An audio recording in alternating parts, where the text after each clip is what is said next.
ప్రస్తుతం బంగ్లాదేశ్‌లో పరిస్థితి హింసాత్మకంగాను, అలాగే ఉద్వేగంగా ఉంది. అసలు దీనికి గల కారణాలు ఏంటంటే 2024లో షరీఫ్ ఉస్మాన్ హాదీ అనే వ్యక్తి ఒక ఉద్యమకారుడిగా ఎదుగుతూ రాజకీయంగా తన యొక్క చరిష్మా చూపించుకోవటం కోసం 2026లో జరగబోయే ఎలక్షన్‌లో ఎంపీ పదవి కోసం పోరాడుతూ ఉన్నాడు. ఈ క్రమంలో ఏమైందంటే భారతదేశం మీద అలాగే హిందువుల మీద వ్యతిరేకంగా అక్కడ ప్రచారం చేసుకుంటూ జరుగుతూ వచ్చిందనమాట.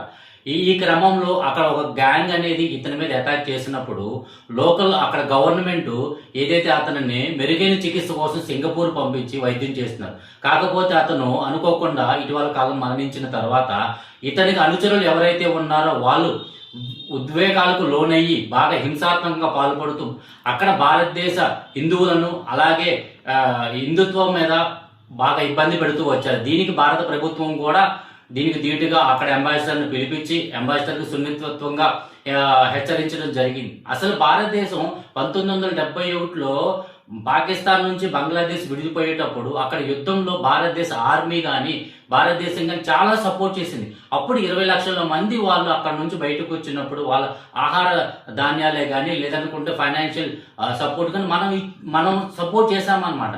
దీన్ని అంటారు తల్లిపాలు తాగి రొమ్ము మీద కొద్దిటువంటి ఇది. ఆ రోజు మనం అంత సపోర్ట్ చేసి ఈ రోజు వాళ్ళు మన మీద వ్యతిరేకంగా ఇంత హింసాత్మకంగా వస్తుందన్నమాట. అక్కడ ఉన్న విలేకరుల మీద కూడా వీళ్ళు చాలా ఇదిగా చేయడం. దానికి సంబంధించి ఒక్కసారి ఇక్కడ వీడియో బయట పెడతాను, దాన్ని ఒకసారి చూడండి మీరు.